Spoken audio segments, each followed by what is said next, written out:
Mr. Clerk. Thank you, Your Worship. The first item on the agenda is the minutes of the regular council meeting held Monday, June 7th. The recommendation is to approve those minutes. Moved by Councillor Raymer, second by Councillor McDonnell. All in favour? Opposed? Carried. Catch up to myself. Item 2 is the minutes of the public hearing meeting held Monday, June 14th. The recommendation is to approve those minutes. Second. Moved by Councillor Lynch, second by Councillor Raymer. All in favour? Opposed? Carried. Item 3 is the minutes of the regular council meeting held Monday, June 14th. The recommendation is to approve those minutes. So moved. Second. Moved by Councillor Raymer, second by Councillor Lynch. All in favour? Opposed? Carried. Your Worship, item 4 is the first presentation of the evening. This presentation is to recognize the 2010 Environmental Achievement Award recipients. We have an introduction by Ms. Stephanie Warner, who's the Environmental Services Manager.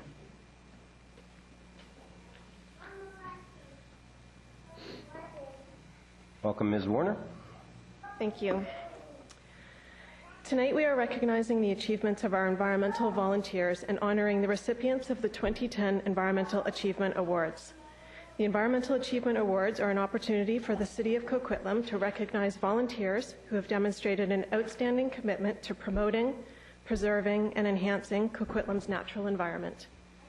The recipients of these awards excel in the areas of conservation, public awareness, environmental education, habitat enhancement, and sustainable living. The award recipients were officially announced and honored on June 6th during Environment Week at Coquitlam's 7th Annual Environmental Achievement Awards.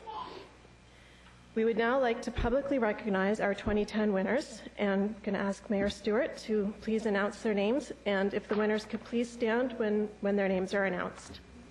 Thank you very much, Ms. Warner. Before we do this, actually, I do want to acknowledge a guest in our council chambers this evening. Our Member of Parliament for New Westminster Coquitlam, Ben Donnelly, who used to be a regular member in our council. Thank you very much. The first winner is Thea Ong in the Youth Individual category. Thea is being recognized tonight for her ongoing leadership with the Green Team at Glen Eagle Secondary School. This school club has initiated several environmental awareness campaigns, such as Lights Out and a reusable water bottle campaign, and they are currently building a sustainable vegetable garden on school grounds. It was on the front page of the local paper. That was wonderful. Thea spends many of her after-school hours building and maintaining the garden, as well as coordinating supplies and donations towards the project. Thea is also a member of British Columbia's International Climate Champions program, which engages young people around the world as communicators who will help to influence and educate their peers and the general public on the urgency of climate change. Congratulations, Thea.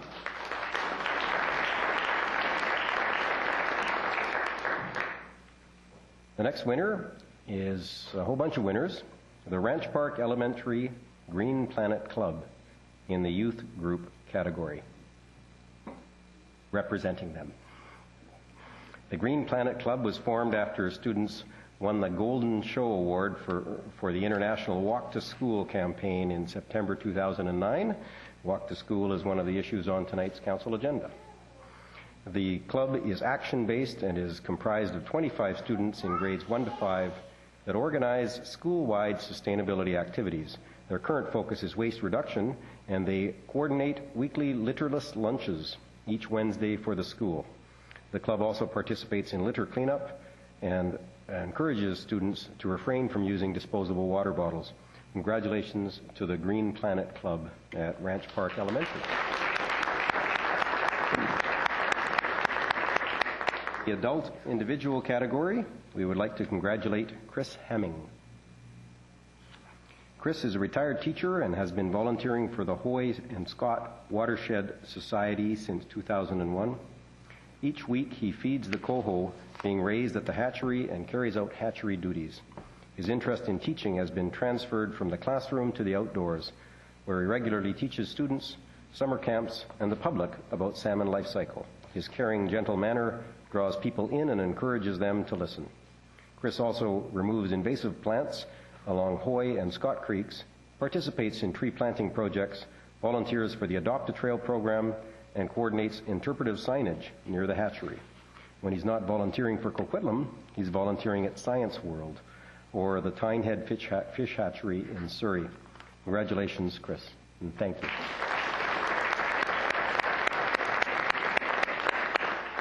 The last winner is the Friends of the Soball Slough in the adult group category. The Friends of the Soball Slough was formed in 2003 to provide stewardship to the Soball Slough in northeast Coquitlam. They have diligently been removing invasive knotweed from the slough since 2005 and have educated the many patrons of the slough about invasive plants. They have also developed an interpretive kiosk, installed bird nest boxes, planted native shrubs and trees, and delivered bird walks at the slough. They work very well in partnership with other groups, including the Burke Mountain Naturalists, and they work cooperatively with other community partners such as Westbuild and the cities of Port Coquitlam and Coquitlam. They've been instrumental in raising the profile of the slough in our community. Congratulations to the Friends of the Soball Slough.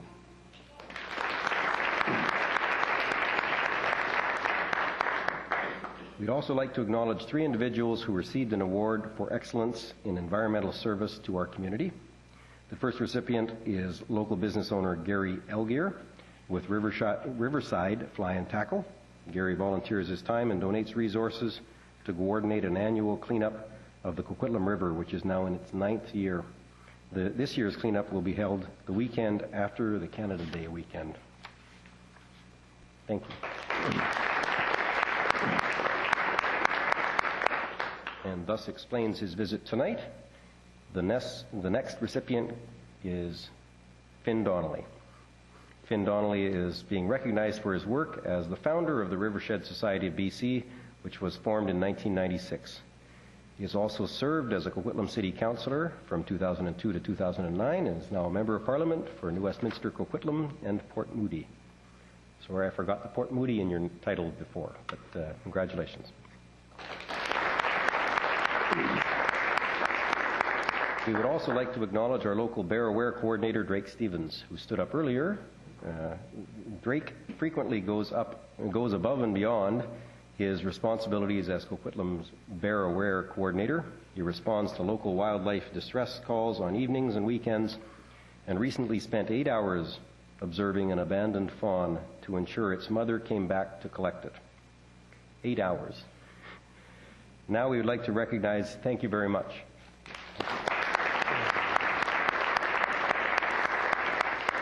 Now we've recognized those ones. We'd like to recognize all of the nominees who show tremendous initiative and leadership while volunteering for sustainable projects that have long-term ecological benefits for our community. Please stand as your names are read, and we'll be able to acknowledge you all. Thank you to Elizabeth Baldazzi, Ian Barry, Graham Gerard, Rodney Lee, Maggie Moss, Aaron Ron, Nancy and Paul Teneri with the Friends of Mundy Park, and the Tzu Chi Foundation of Canada. And I saw Tzu Chi here. There they are. So on behalf of Council and the City of Coquitlam, I'd like to extend our deep thanks to all of these who are standing and all of those who stood earlier. Thank you very much.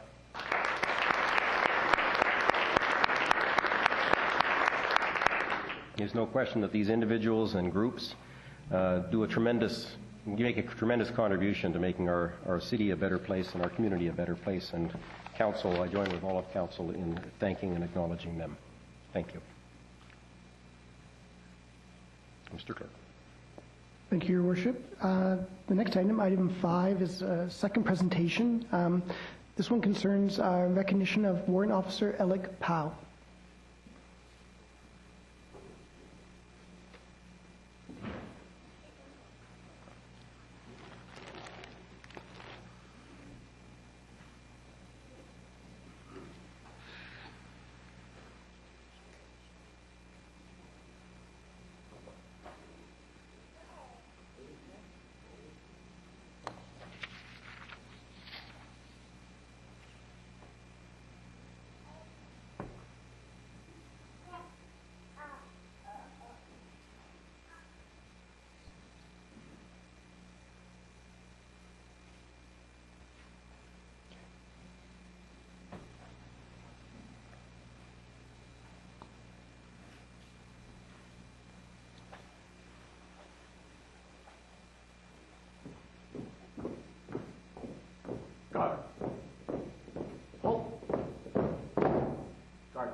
Present.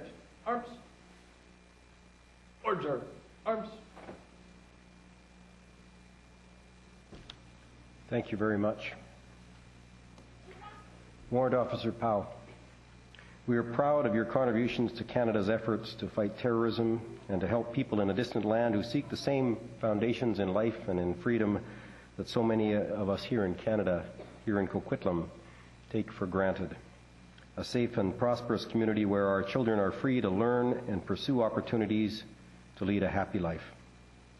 We are thankful and eternally grateful for the sacrifices you and other men and women from across our nation make and have made in the name of freedom and liberty. And today we are reminded of how big the sacrifice sometimes is. Sergeant James McNeil, a 28-year-old from Glace Bay, Nova Scotia, was lost. Our flags are at half-mast outside City Hall tonight for that very thing. Our council, on behalf of all of our citizens, also thank you for what you did. We received an email from Warrant Officer Powell in the Christmas season asking us, or actually earlier than that, asking us for a flag. He'd like to fly our city's flag over his base, his camp in Afghanistan, in Kandahar. And we sent him a flag. We sent him a couple of other trinkets, and he sent us back pictures of a flag flying proudly, the Coquitlam flag, being displayed in Kandahar, Afghanistan. We're accepting today this same flag as you brought it back to us, and we commit to displaying it in a prominent location. In return for the flag you've given back to us, it is my pleasure to present to you a brand new flag, still in its plastic bag, of the city of Coquitlam. And I don't know what you're going to do with it, but I suspect you're going to be flying it someplace soon as you continue your work with Canada's Armed Forces. Thank you very much on behalf of Coquitlam City Council to all of the members of our armed forces that are working for freedom in Afghanistan. I want to acknowledge tonight the attendance here of the Royal Canadian Legion, Branch 263, who work so much for people who have served us abroad, of our Coquitlam Fire Department and our Coquitlam RCMP, who stand in uniform in solidarity with you. And it's my great privilege as Mayor and on behalf of Council to exchange flags with you one more time. Thank you.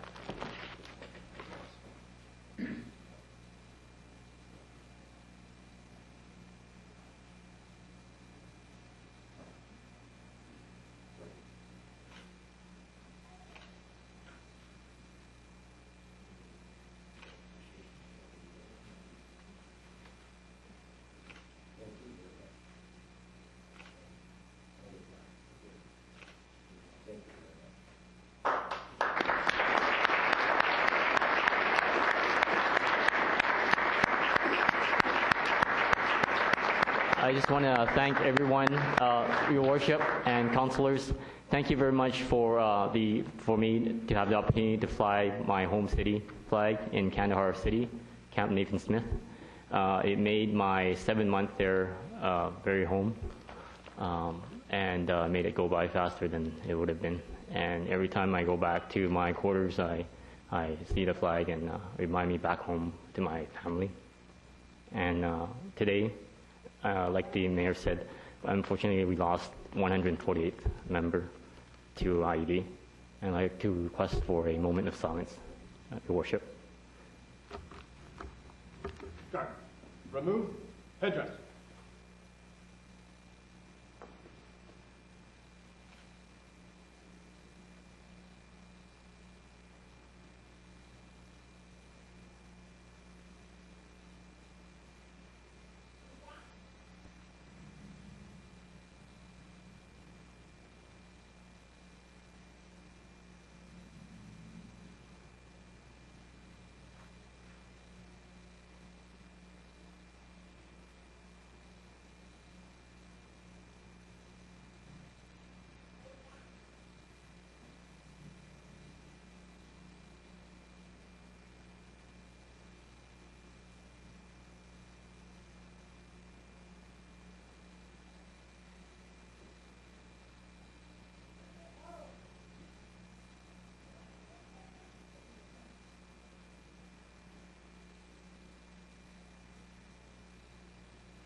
Guard, replace headdress.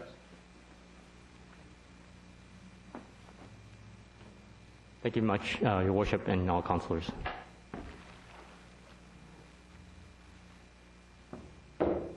Guard, turn to the right and column on route. Right, turn. Guard, by the left, by the center. Quick, mark.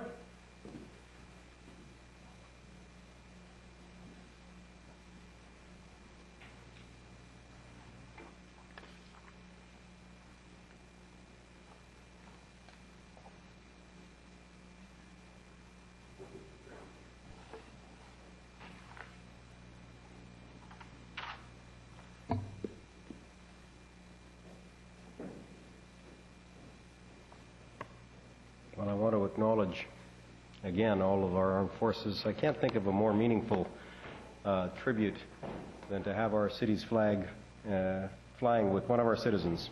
And I want to read the plaque that he's presented to us in recognition of the support provided by the City of Coquitlam, British Columbia, to the men and women serving in Afghanistan. And to their families, this scroll certifies that the flag of the City of Coquitlam, British Columbia, provided to Warrant Officer Ellick Wai-Chun Pao, a member of the Canadian Forces based at 744 Commandment Regiment, and while on deployment, serving with headquarters as Signals Warrant for the Kandahar Provincial Reconstruction Team, was flown for the duration of Rotation 8 at Camp Nathan Smith, Kandahar, Afghanistan, as shown on the photo in front of us. And I do want to thank both Warrant Officer Powell, but also his family. I noticed that the family's here, and the voice we heard during the moment of silence was a small child that is absolutely adorable, and I absolutely thank her as well for coming out here and joining us today. Thank you all. Mr. Clerk. Thank you, Your Worship. The next item, item 6, is a presentation by Ms. Sheena McLeod, Manager of Financial Services, concerning the 2009 annual report. And that is the standard to which we want these reports to reach, okay? A bit of pomp and circumstance, please. Just a little bit of a tough act to follow there. Good evening, Mayor, Council, ladies and gentlemen. I'm here tonight to present to you the City's 2009 annual report. This is one of 3 items on your agenda tonight. Sorry.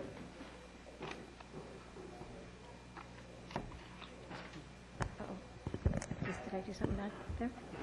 Okay. Right. Okay. Okay. Click that one. Sorry about that. This is one of 3 items on your agenda tonight that will wrap up the statutory reporting requirements for the 2009 year. So it will be all wrapped up after today.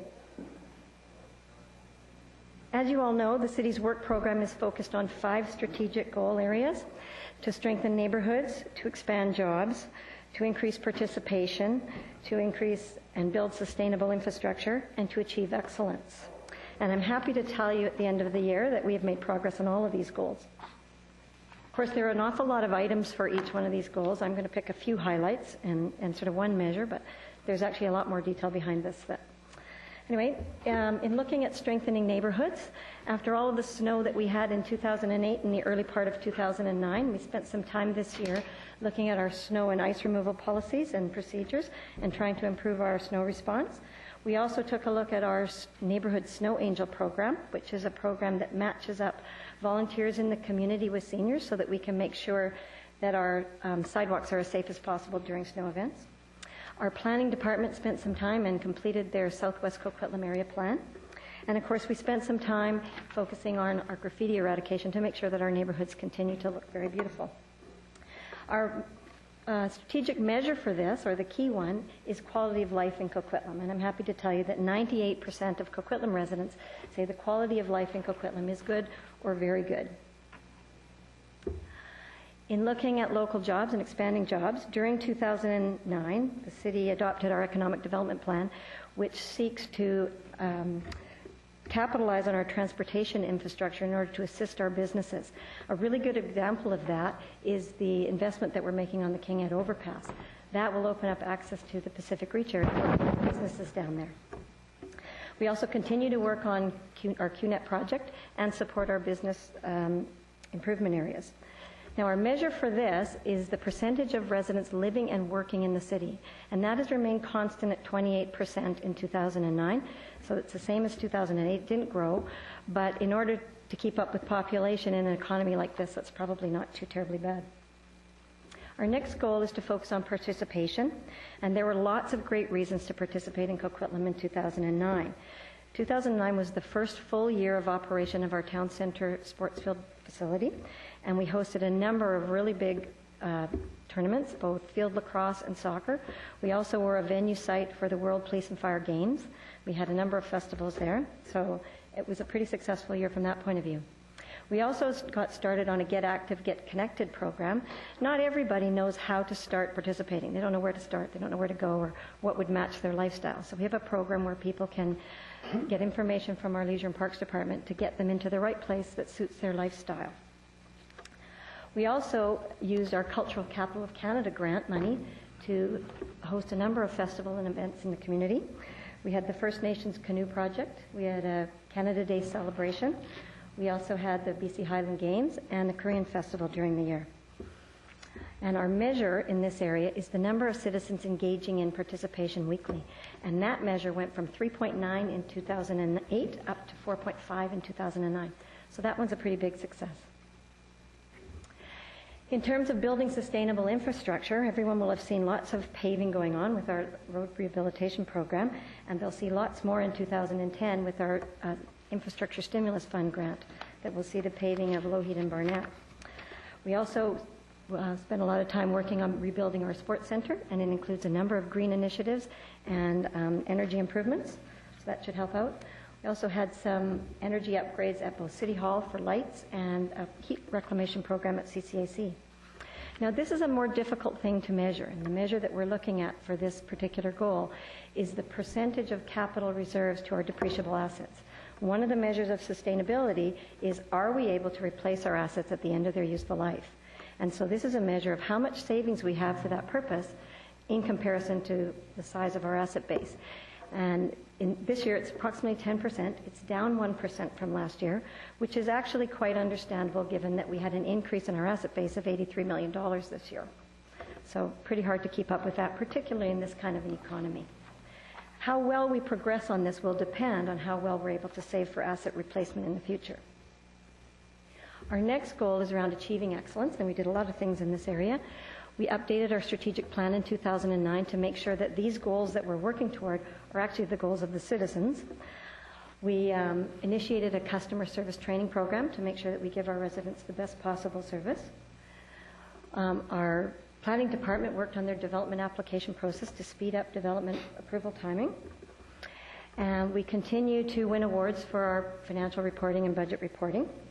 And one of the more interesting things, which is very new this year, is we completed a number of cyclical departmental reviews.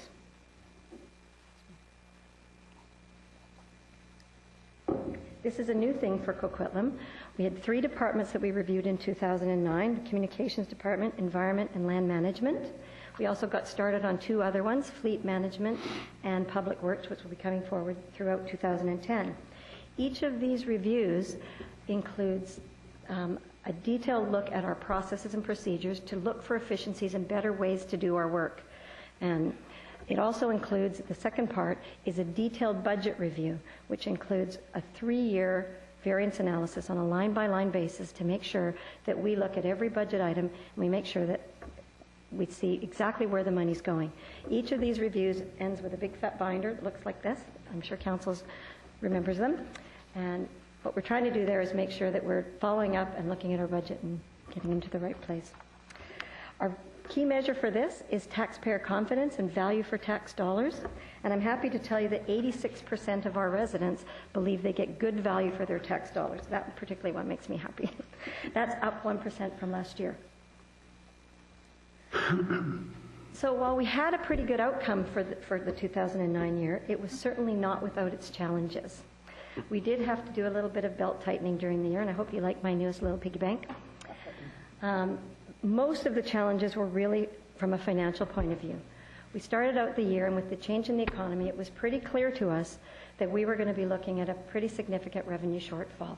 And that came from two places. Development activity had pretty much dropped off at the beginning of 2009, so development revenues were considerably down.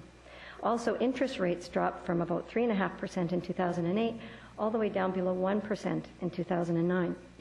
That translates into about a $3 million drop in revenue for the city. So it's not insignificant. But with council support and very early action, we reduced the spending targets of every single department in the city, and I'm very happy to tell you that everybody stepped up to the plate, and at the end of the day, we were able to underspend by enough to offset the potential deficit. So that's good news. There is one area that didn't underspend, and I did want to actually highlight that because I think it's actually a good news story, and that was our fire department. They also had a reduced spending target, but unfortunately they had a very big year in 2009. They had a huge fire over here at Princess Gate, and on the same day they had another fire up in Coquitlam. So that requires a lot of extra call-out and a lot of extra work.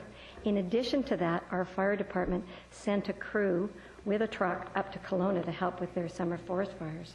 So for that, they were actually able to earn some revenue from the Provincial Emergency Fund, which mostly offset their deficit. So that, I think, is something that should be recognized and noticed. So in addition to the financial challenges that we had to deal with, we also had a very large work program, $83 million worth of capital, and we also had to meet the new reporting requirements for the city for our tangible capital asset legislation. And that will become apparent as I go through the numbers in the financial statements, because they do look quite different, and I'm going to focus on a few places so that you see how that looks. So from a financial highlights point of view, obviously from my point of view, avoiding a deficit was very important. All departments participated in helping us reach that goal, which I think is wonderful. We increased our asset base by a net $58 million. That's $83 million of new assets, offset by $25 million in new depreciation charges. We met our reporting requirements from the tangible capital asset legislation. What that means is city staff over the last couple of years have had to build an inventory of all the assets in Coquitlam to the tune of $1.8 billion. That is over $80,000 inventory items. So pieces of road, pieces of pipes, all of those things that make Coquitlam what it is. And on top of that, we managed to get an unqualified audit opinion, which means our auditors have given their seal of approval to the financial statements that you're looking at. So we're kind of happy about that. A little harder to achieve this year than usual. So looking at the numbers, looking at our balance sheet, the city ended the year with $182 million of cash and investments. That is down $6 million from last year because we're spending so much on our big capital program. You don't get $83 million worth of assets for nothing. Most of that cash, you can see the breakdown, is all spoken for very particular purposes. The only portion of that cash that's actually available for emergencies and is not earmarked for something is our accumulated surplus of $36 million. So looking at the assets on our balance sheet, this is the biggest change that comes out of our new reporting legislation. Okay, the total historic value of all the assets in the city is now $1.5 billion. It's actually $1.8 billion with accumulated depreciation of $300 million. That's the historic value of all the roads and all the pipes and all the buildings and all the trucks and things that we use every day in order to provide the services that we provide to the community. So it's not small. When you looked at our financial statements last year, that $1.5 billion was only $500 million. That is the crux of the big change in reporting requirements. Most organizations, all cities, up until now, have recorded their assets based on financial transactions. You go out and you buy something, you record an asset. Cities are very different. Not all of the assets in the city are built by the city. A lot of the assets built in the city are built over time through the development process. A lot of roads, a lot of pipes. So the difference that you're seeing here is the inventory of assets that over the life of Coquitlam were built by parties other than the city. An extra $1 billion. We certainly didn't go out and spend that. So if you look at the breakdown of that, almost half of it is land holdings, which is kind of a nice thing. Unfortunately, what I do want to alert you to is about half of those land holdings are not really sellable. They are land underneath roads and buildings and things, so you can't turn around and sell them. The next item on our balance sheet worth note is our debt, or our liabilities. For the first time in very many years, the city's debt has increased by $12 million, and that is the financing to advance the construction of the Poirier Ice Arena. Now, you all know me as a very conservative person. I'm generally not a big proponent of debt, but I do have to tell you that this is what I would call very good debt. Because looking at the change in the economy, all of a sudden trades were more available, and we all know that time is money. And so by advancing the project at the Poirier Ice Arena by 2 years, what we're able to do is save a total of $4 million, which translated into a lower tax increase in future years for the citizens of Coquitlam. That's a good thing. In order to do that, though, if you want to build it sooner, you have to pay for it sooner. And one of the ways we were planning to pay for this project was 2 years in 2011 and 2012 of casino funding. So there was $6 million a year. So in order to finance that ahead of schedule, we had to borrow the $12 million. But with interest rates being at an all-time low, about 1.25%, the cost of that is in the $300,000 to $400,000 range. So to spend $300,000 to $400,000 to save $4 million, to me, is very good debt. So I think it was a very good choice. And how that debt will be paid back is the money that was originally going to be committed to the ICE project will be used to pay back the debt, and there'll be no impact on taxes. So that's good news. The next big number on our financial statements is $1.6 billion in accumulated surplus. And I'm very sorry to tell you that that does not mean we have $1.6 billion of cash sitting in a bank somewhere. That is basically $1.5 billion of it is the equity we have in that $1.5 billion worth of assets. So what that means is we have 98% ownership of the assets that we hold. That's a really good thing. Most of us get pretty confused when we start talking about billions. So to put that in a perspective that most people would understand, that would be the equivalent of the normal home in Coquitlam, or the average home, is valued at about $500,000. This would be like having a mortgage of $10,000 on that house. Pretty nice position to be in. So looking at our cash surplus, this is the part where we actually do have some cash in the bank. Our surplus went from basically $33 million to $36 million, so up $3 million in the year, which was actually a surprise. We were trying very hard to avoid a deficit.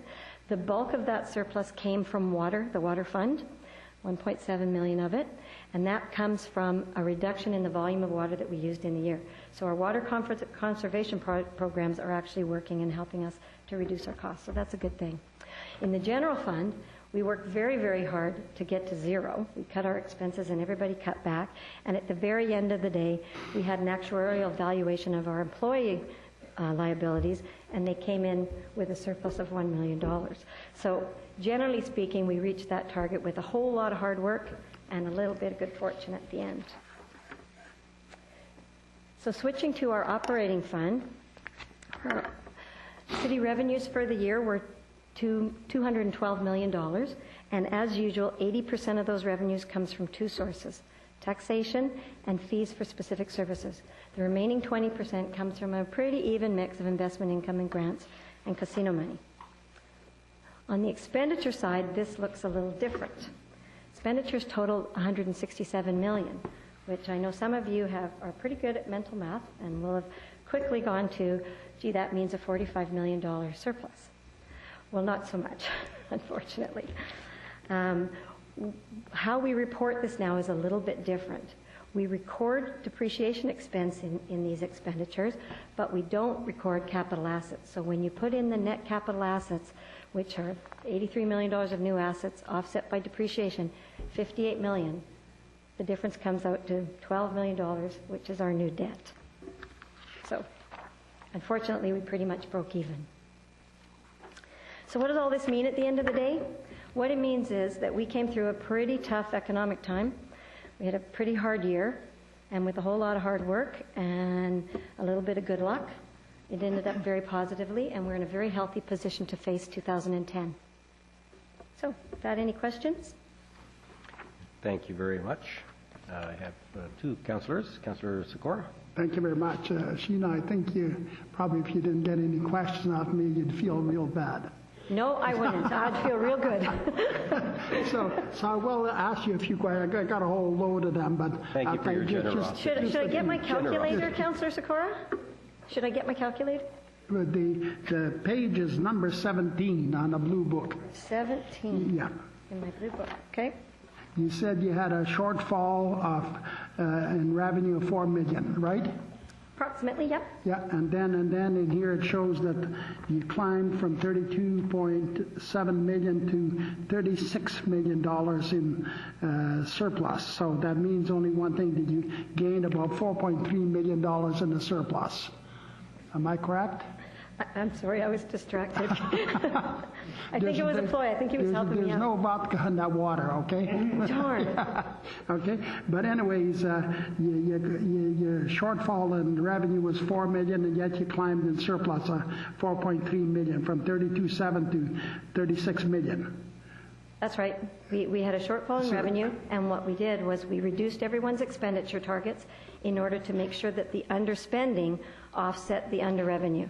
At the end of the day, we did get a little lucky right at the end of the year with our actuarial valuation and our water consumption, and it turned into a bit of a surplus.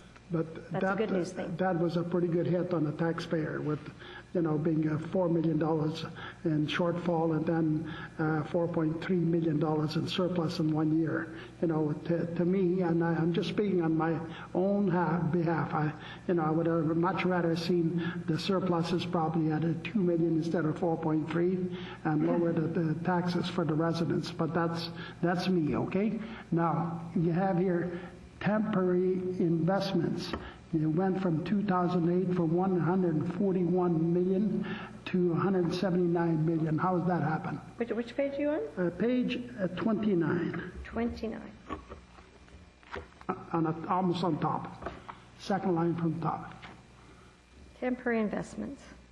From 141 to 179? Yeah. Actually, if you add the cash and the temporary investments together, that's basically our cash and investment balance. It's really just a timing issue. We obviously had a maturity at the end of 2008, and some of our investments happened to be sitting in our bank account at that time. But really, to be comparable, you should add the two top numbers in 2008 and the two top numbers in 2009. And 2008, it's 187 million, and 2009, it's 182 million. So our total cash and investment balance went down as a result of our spending on the large capital program. And your investment income, that's page 30. Yes. It shows in 2008 you had 7.4 million, and in 2009 you had 8.3 million. Well, we had a budget of 8.3 million. Therein lies the shortfall. So the general revenue portion of the shortfall was about $3 to $4 million. So you can see that in 2008 we earned 7.4 million on a consolidated basis, and in 2009 it was 3.6. So Okay, there's your shortfall in revenue. So that's where the shortfall is. There it is. Okay. Now we'll go to another page. Can you tell me what page? Yes, I will tell you the page. Let me see. Page 40. 40. Okay. Okay, right on the bottom you have temporary borrowing of $12 million. That temporary borrowing has to be repaid in 5 years or 20 years? That temporary borrowing will be repaid in 2011 and 12, actually 2 years. That is the financing for the Poirier ice facility that we borrowed and will be paid back from the casino revenue in 2011 and 2012.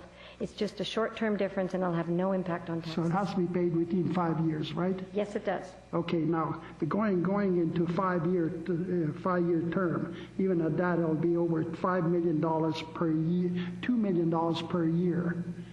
On a normal 5-year term, that's what would happen. But how we're repaying this is we're actually paying it in 2 years. We're paying $6 million back in 2011 and $6 million back in 2012. Oh. And it's being repaid by the casino money that would otherwise be committed to the ICE project anyway. Okay. So I thought the casino money was about $8 million a year was going to the roads building and rehabilitation. You're actually correct. We get about $9 million a year. Approximately $1 million of it goes into community grants, $2 million of it goes into the road program, and the remaining $6 million goes into facilities. And 2 years of $6 million are committed to repaying that. Okay.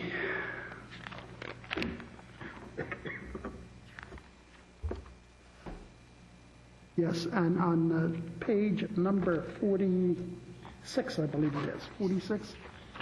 Geez, you're really making me work tonight. Yeah, well, no, it's just a few. I told you I'd be kind to 46, you. okay. I told you I'd be kind to you today. All right, okay? that's I good. Noticed that It's feeling good so far. yeah, I noticed that also your taxation has gone up, your budget has gone up by over $9 million on a yearly basis. It went up from 88 to 95, and then below collection from other governments, it went up from 70 to 72. So it's roughly about $9 million. Well, some of these taxes are determined by other jurisdictions, TransLink and school taxes and things. The portion that's controllable by the city is the tax increase, which is partly growth in assessment value and partly the tax increase that was approved by council for 2009. So if you grow a budget every year by 9.5 million or 9 million, okay, how many years is it, would you say 5 or 6 years before your taxes double? This I think it depends on the tax rate approved by council, Councillor Sikora. Yeah, I realize that. The increase there reflects the 7% tax increase in 2009, which, if you'll remember, was to cover a number of very important safety initiatives like snow clearing and additional police officers and things. Yeah, I understand, but at $9 million a year, it doesn't take a rocket scientist to figure out that in 5 or 6 years, your taxes would double. Well, it'd be at least 10 then. Right. It's $9 million a year and it's $90 million now, it would be 10. Okay. Now, I think it'll be the last one right here on this next one.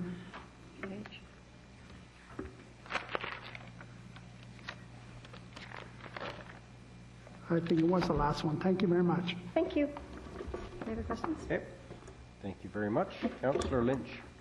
Well, after that extensive list by Councillor Sikora, you have I really only have one other question that's in addition to that. And that's on page 94. It's the Coquitlam debt per capita 2005 to 2009.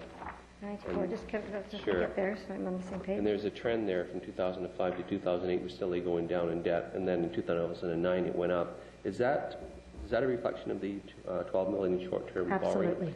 And if so, then I would expect in 2 years' time to see that drop right down again. Although, council will remember that we do have a couple of other debt issues coming along where we've also done another borrowing in order to maximize our grant money for the infrastructure loan, and that will also be paid over a short period of time from existing resources and will not impact taxes.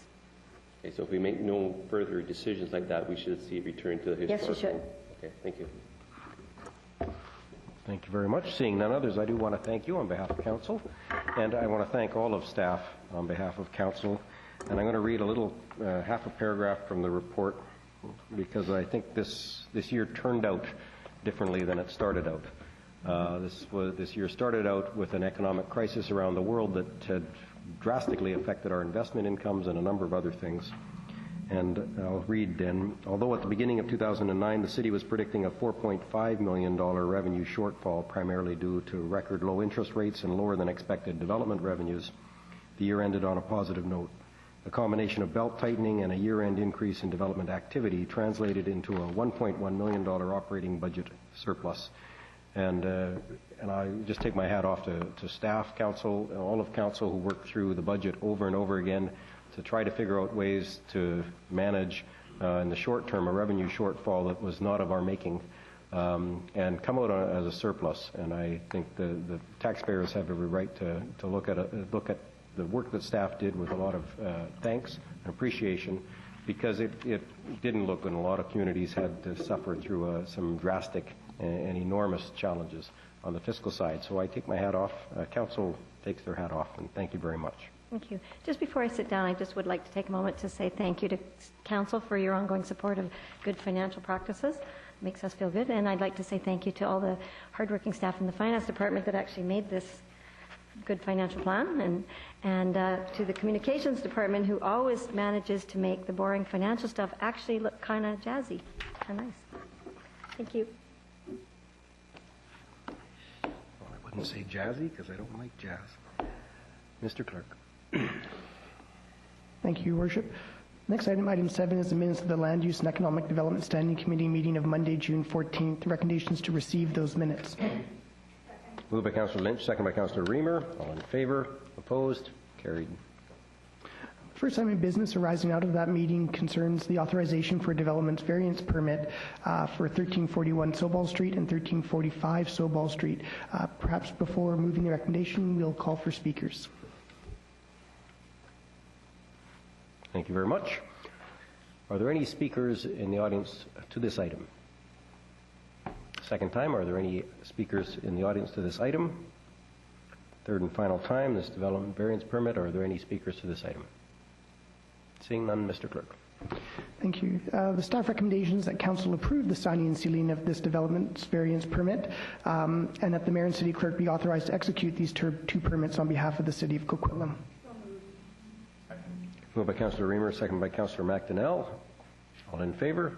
Opposed? Carried unanimously.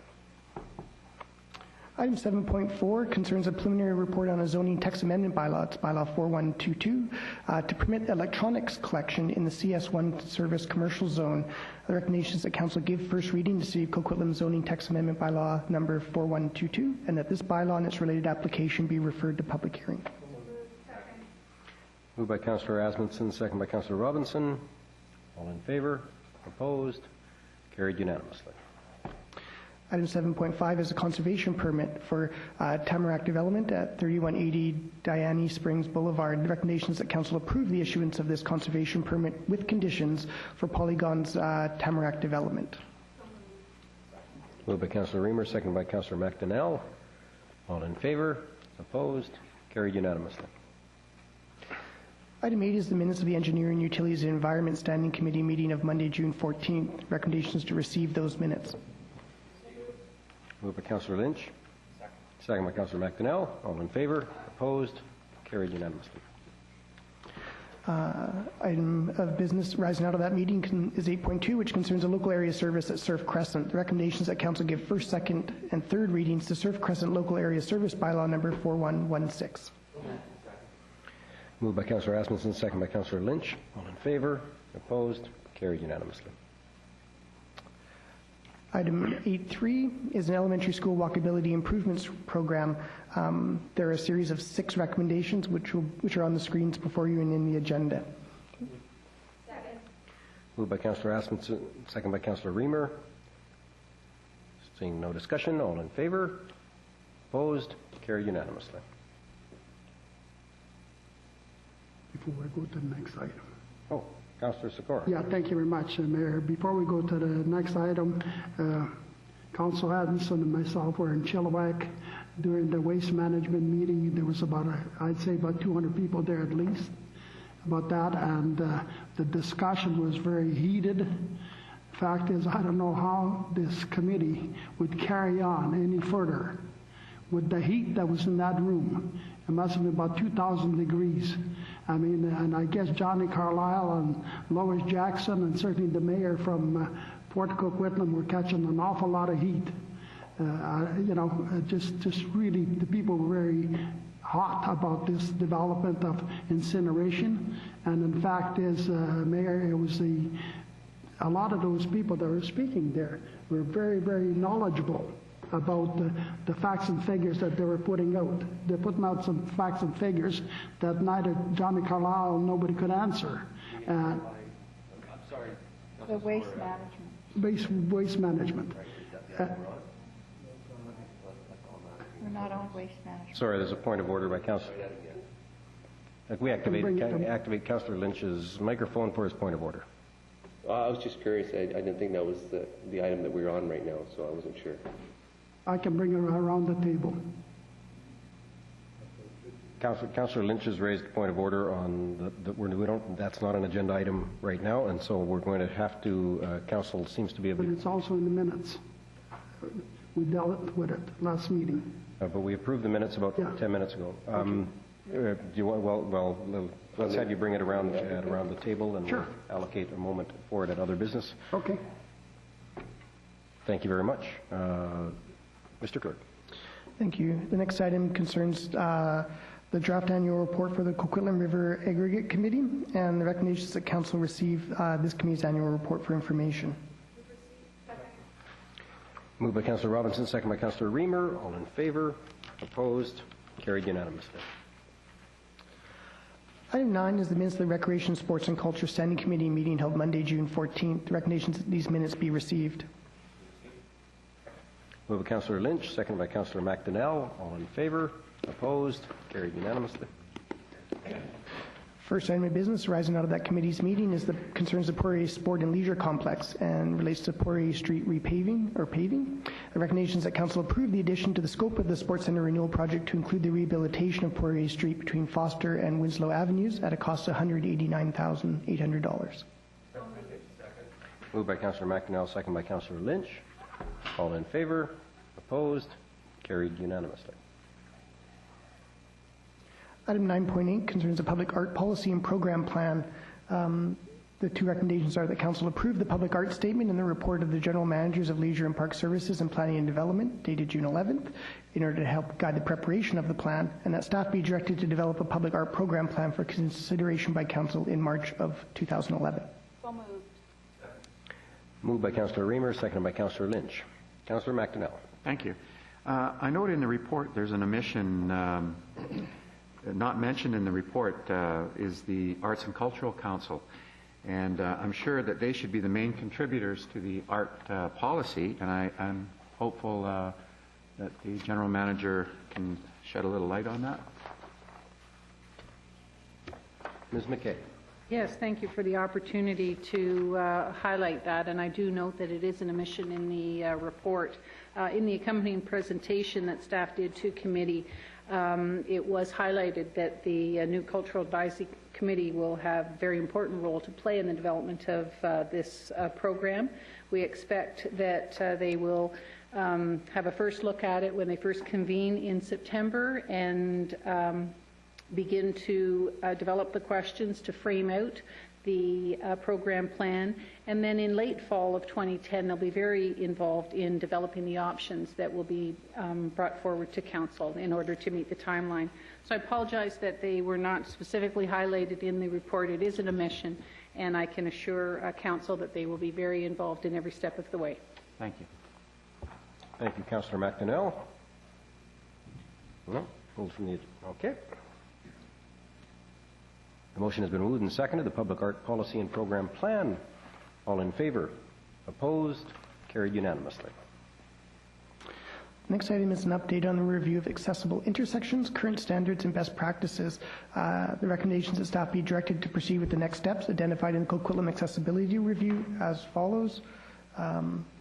Workshops with city departments likely to be affected by the new standards, that general guidelines be developed for designing new infrastructure to ensure adequate accessibility for all road users, as well as a realistic retrofit measures for existing infrastructure, including utility placement, curb ramp design, maximum gradients, and cross slopes. Moved by Councillor Lynch, seconded by Councillor Robinson. Seeing no speakers, all in favour? Opposed? Carried unanimously. Item 10 is a report of the Manager of Financial Services. It relates to the 2009 Annual Development Cost Charges Report and the recommendations that Council receive this report for information. Moved by Councillor Asmussen, second by Councillor Reamer. All in favour? Opposed? Carried unanimously. Item 11 concerns the 2009 Statement of Financial Information. The recommendations that Council receive the Statement of Financial Information for the year ending December 31st, 2009. Moved by Councillor Lynch, second by Councillor Nicholson to receive. All in favour? Opposed? Carried unanimously. Item 12 relates to the Leisure and Park Cyclical Review. The recommendations that Council received the report dated June 14th from the General Manager of Leisure and Park Services titled Leisure and Park Cyclical Review for information. Moved by Councillor McDonnell, second by Councillor Lynch. Councillor Reamer. Thank you. Just a quick question with respect to the name change. Will we be required to print a lot of new materials? Do we have any idea what kind of cost will be involved with that?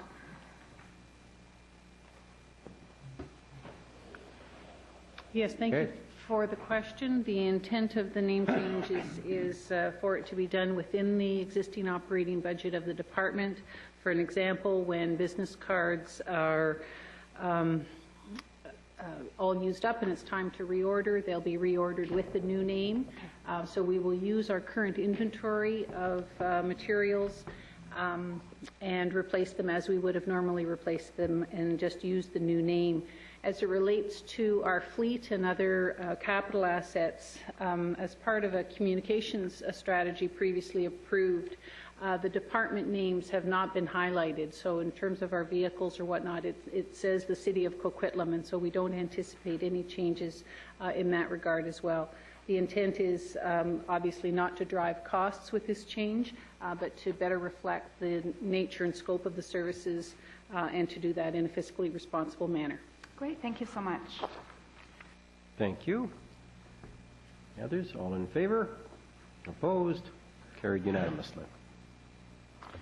Item 13 concerns an application for a food primary liquor license involving patron participation and an extension of hours of liquor service. This relates to JJ Music Box Bar and Grill at 1111 Ponderosa Street. The recommendation is that Council consider this application and approve one of the two alternatives. Direct that a public consultation process be initiated at the cost of the applicant, or the opting out of comment on this application, noting that the General Manager of the Liquor Control and Licensing Branch may choose to conduct its own process to gather the views of residents and consider other regulatory criteria. Option 1. Second. Option 1 is moved by Councillor Reid, seconded by Councillor Nicholson. Yep. Any discussion? Councillor McDonnell.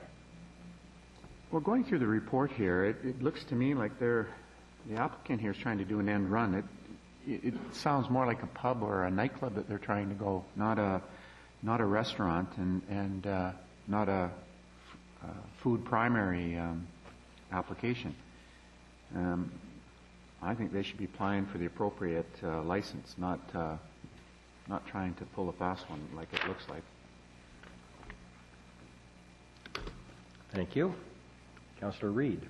Well, thank you. When I read it too, I was a little bit disconcerted about how they're doing this, but I understood the last one we had that we only have two options, and these are the two. And I too believe that this is operating almost more like a nightclub. And we have a nightclub zone in our city, and we have one property in it, and it isn't them. So I would like to know how, I mean, we have to do something with this application, one or the other. So that's why I did option 1. But I think our staff should look at this and see if it isn't sort of stretching the boundaries of what is a liquor establishment and restaurant and sort of going into the pub or nightclub. And I don't know how we do this. I believe that we do have a specified length of time we have with which to reply. Is that correct? That is correct. There's a time limit established based upon the date of receipt of the application, and that we work in conjunction with the province on that. My problem is that I wish the province, I wish there was option number 3, which is that the province would give the city the option to comment on it and to see if they are stretching the boundaries of what we consider to be a restaurant. Yeah. And we don't have an option 3, so I don't know how we can do this. Are we allowed to comment as well as directing a public consultation? Directing the public consultation, one that we undertake, allows us to comment more in-depthly and to make a recommendation based upon the criteria established there. This is a bit unusual. They are, if they had gone ahead and asked for food primary only, without an extension of hours, without patron participation, that would normally be allowed under the provincial program, and we don't see all the restaurant applications that come through here. But this is a bit unusual. They are undertaking modifications to introduce the restaurant element into the establishment. This will allow us to provide more fulsome comment once all the forms come back to us. Thank you. Yeah. What I would like to see then is I would like to see our appropriate inspectors take a look at this. I would like comments from them if it does fit into the categories that they're applying for, or if it more fits into a category that they are not in the appropriate zoning, and get back to us so that we can reply as well within the time limit. Absolutely, and the report, you may see at the very bottom, was prepared by Carrie Lord, Deputy City Clerk, but we did receive input from our business licensing staff due to some of the, it has a current business license to operate as just JJ Music Box, and they're seeking a second license, which is a little different from its first one, so we were trying to follow up on that as well. A music box and a loud karaoke bar isn't my idea of a music box. It was one of those things you twisted, a little ballerina went around. Not noisy. This is noisy. So I would really like our inspectors to look into it, because I'm not going to open up this can of worms where we can have one of these opening up on every corner. So can we be assured that you will do this within the timeline of when we have to reply? The normal procedure by the Clerk's Department is to, we send out the letters to the defined area, and you would see a map of that area attached, and the number of, in this case, a total of 351 letters will go out. In the time period that these recipients have to respond to the letters, staff do undertake some degree of consultation. We go to the RCMP, we do a few other things to follow up, and we include that information in the follow-up report, reporting back on the public consultation process. Thank you very much. Okay, well, this one, I think we're all going to be in agreement. We don't want a pub, or we don't want a nightclub disguised as a restaurant here. A music box. By the name of JJ's Music Box. The challenge we've got, of course, and it's a challenge every time one of these comes before us, is that the provincial rules say that either we can say nothing and leave it up to the province to turn this down or not, or if we want to say something, we have to hold a public consultation process and direct that a public consultation process be initiated at the cost of the applicant in order to determine the neighborhood response, and then that allows us to comment on the application. And so the only way we can say what we think to the province officially is by going through this process, the process that's covered by Councillor Reid's motion for option 1. And so I'm going to support that, because I want to, well, I'd support either one, quite frankly, but I want to make sure that we don't end up with this nightclub that's disguised as a restaurant. And I think we should also make a pitch to the provincial government for better regulations, so that local government gets to decide to some degree how its neighborhoods develop. And right now we don't get to decide how our neighborhoods develop. We sort of leave it up to the province. We can comment, and I'm not sure that that's the autonomy that was considered by the community charter. Mr. Clerk. Thank you, Worship. In support of that, and just to draw a distinction, option 1 does allow us to comment in a more fulsome way. You know, we could always try and sneak a no we don't into the cover letter, but option 2, and this discussion came up the last one when we discussed the application by the KEG, option 2 does not mean that there won't be a public consultation process. It just means that we have no control over it, and we lack the ability to analyze the results of it and, again, respond in a more fulsome way, recognizing the needs of our community. So option 1 does allow us to do that, and it's been the consistent way that we have gone. In option 1, the consultation process, well, is at the expense of the applicant, so and the applicant would have to pay for option 2 as well. They would just be paying the provincial government instead of us. Very well. Councillor Sikora. Thank you, Mayor. This application is much different than the one that the KEG had. This is much different. And the fact is, I've been in the food business all my life, a hotel restaurant business. I'll tell you, this thing is definitely a nightclub, Mayor. There's, you know, I mean, here's one. Patron participation in entertainment. The clients are going to entertain you. And, you know, it's a karaoke bar. That's what it is, more than anything else. So, you know, I think, Mayor, we should do, and I don't know whether it can go through a municipal clerk or where, but I think we should be writing a letter to the Liquor Control Board that we would not like to see something like this taking place. Not only that they don't want the liquor license only till 1 a.m., they want it from Sunday to Thursday, but Friday and Saturday want it till 2 a.m. Now, you know, this is strictly a bar, karaoke bar, and that's all it is, not a restaurant. They got a license as a restaurant, but they're using far more than what the restaurant calls for. So I wish there was some way we could write a letter to the Liquor Control Board saying this council is opposed to this type of licensing. Well, I don't know whether there is or there isn't. Oddly enough, there is something we can do, and I think that I was going to suggest a motion after this that council direct us to write to the Liquor Control and Licensing Branch as well as to the minister and tell them that this process So now... isn't particularly good. I mean, it's not that on Monday nights I don't want to go out and sing karaoke after council meetings, but I'm sure that some of our councillors aren't up to it. The problem, Mayor, the problem that we have here is the situation, item 1 has been moved for public consultation in this. If the council members don't want even a public consultation, we should say so and say, no use in wasting his money. Because we're, if the council member here, a majority of them oppose it like I do, I just totally oppose it. I don't want them to go to any study or anything else. I'm just saying no.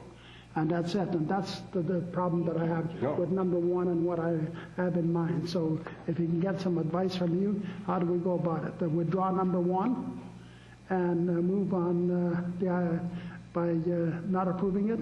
Well, there's two.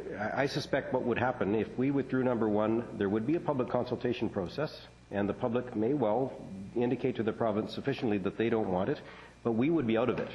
We wouldn't be able to express council's position on this, and I think that's the flaw in the current rules. So let's act on what's best for Coquitlam tonight, and let's tomorrow we'll write the letter saying that we have to get these rules changed so that city councils across this province can comment on these kinds of applications that really can change a neighborhood. The cabaret industry, the nightclub industry can completely change a neighborhood, and council's duty to its citizens is much more close to home than the provinces, and I would think the province ought to be delegating to us much more capacity to make those decisions or to influence the province in making their decisions.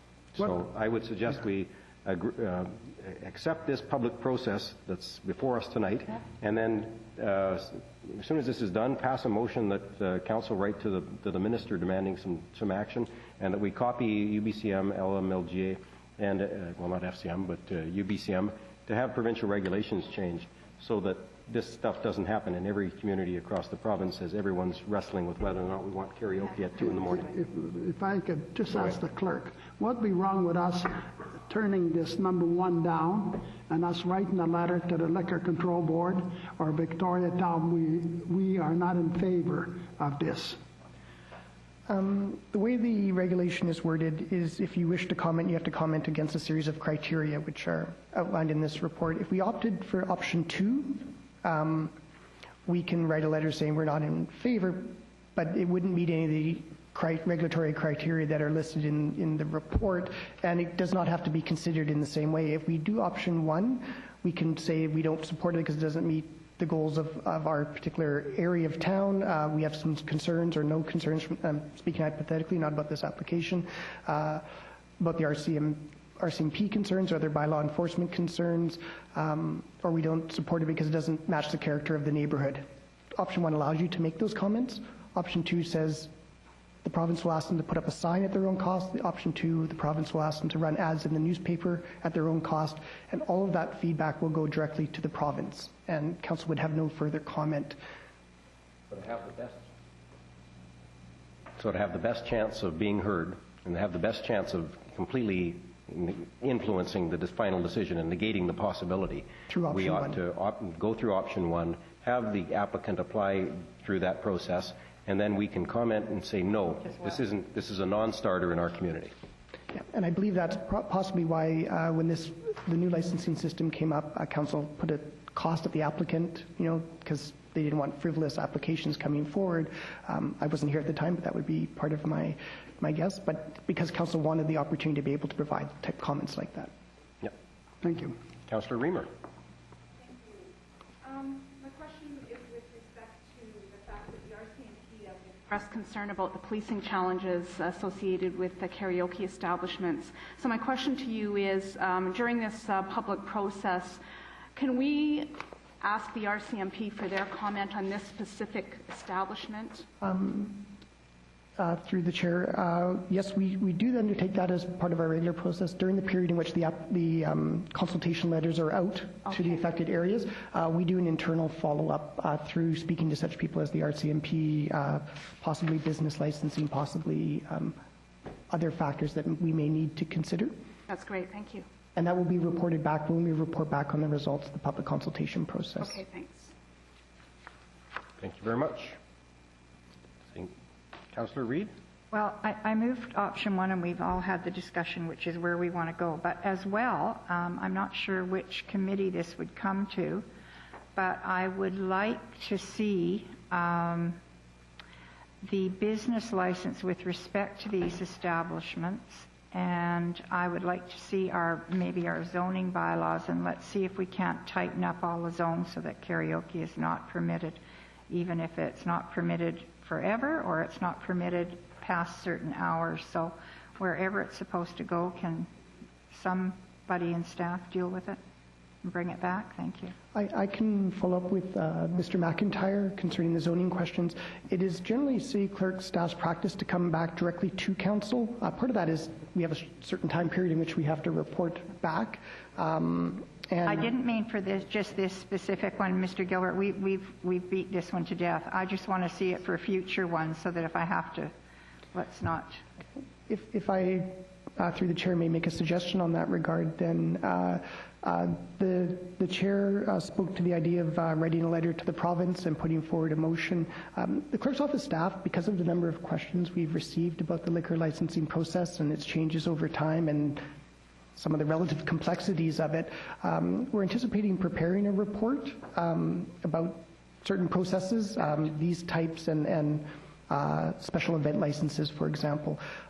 Perhaps we could combine that into that larger picture and develop something sort of more fulsome and that presents the complete picture. Specifically dealing with karaoke. We can make that a section of the report. Thank you very much. The motion is option 1, to hold a public consultation process pending our request to have this not work. All in favor? All opposed? The motion carries unanimously. We're contemplating a motion to have council write, or I guess the mayor write to, on behalf of council. Moved by Councillor Lynch, seconded by Councillor Asmundson, to express our concern with the current process. All in favor? Opposed? Carried unanimously.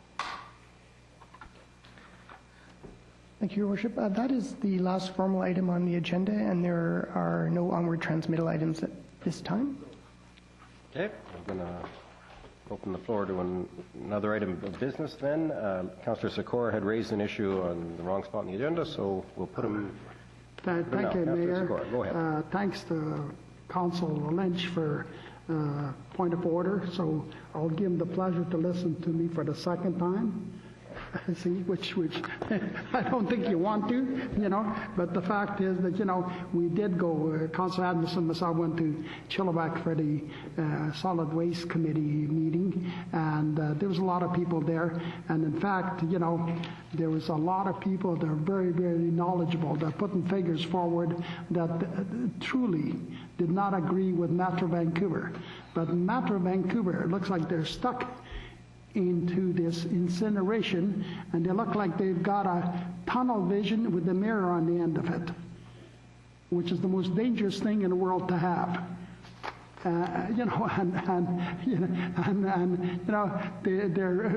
They're all, I'll tell you, it was embarrassing, the heat that they were taking. And I don't know why, even at this juncture, they just don't throw their hats in and say, look, we made a mistake, we're going to change. But no, they couldn't even answer why they bought that ranch in Ashcroft, as far as solid waste.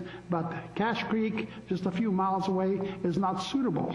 But they were going to put the landfill in Ashcroft, So there's many things. And there was, like I brought up at the last meeting, there was 33,000 doctors signed a petition in Europe not to do incineration. And the same question was asked with them again, and they couldn't answer it again.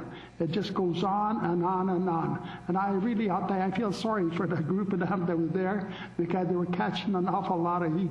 Matter of fact, I laughed about 9 o'clock. Adamson, I believe, laughed around 9 o'clock also. The fact is, it just went on with a lot of heat to the chair and that type of deal. And it just was, matter of fact, John Last spoke from the provincial government, and also the Mayor Chilliwack spoke, and they were really putting some facts and figures in front of them that Metro Vancouver just doesn't understand or don't want to understand. So that was just the gist of that meeting. I don't know how they're continuing with these meetings and catching all that heat. It's not worth it. You know, people have spoken, so I think they should listen. But however, I guess they're carrying on. Thank you very much. Well, I want to acknowledge Councillor Sikora's efforts on this particular file. Waste management is a serious issue that Metro Vancouver has been grappling with for a long time. The question right now is whether we incinerate, whether we put in a landfill. That solid waste that's left over after we've recycled everything we can, after we've diverted as much as we possibly can.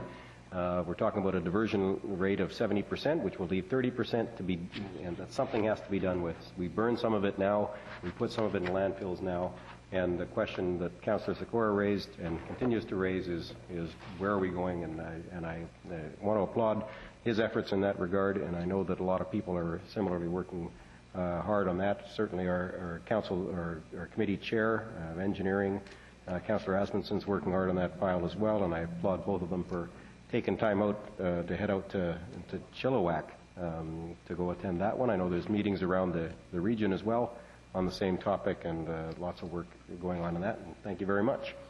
Councillor Reamer, you've got something. Thank you. I have a notice of motion I would like to read. Whereas the City of Coquitlam has many old and archaic bylaws on its books that are precluding us from being business friendly. Whereas the City of Coquitlam has too many bylaws, rules, and regulations on its books. Whereas we are currently striving to improve customer service and the reduction of red tape is a component of it. Whereas business tax rate ratios in the city are unusually high, to reduce these taxes we need to measure and cut the cost of regulation. Whereas some bylaws are necessary to protect our health and safety, but over-regulation is becoming a burden for all of our taxpayers. Whereas the reduction of red tape is important as a component of our economic development strategy.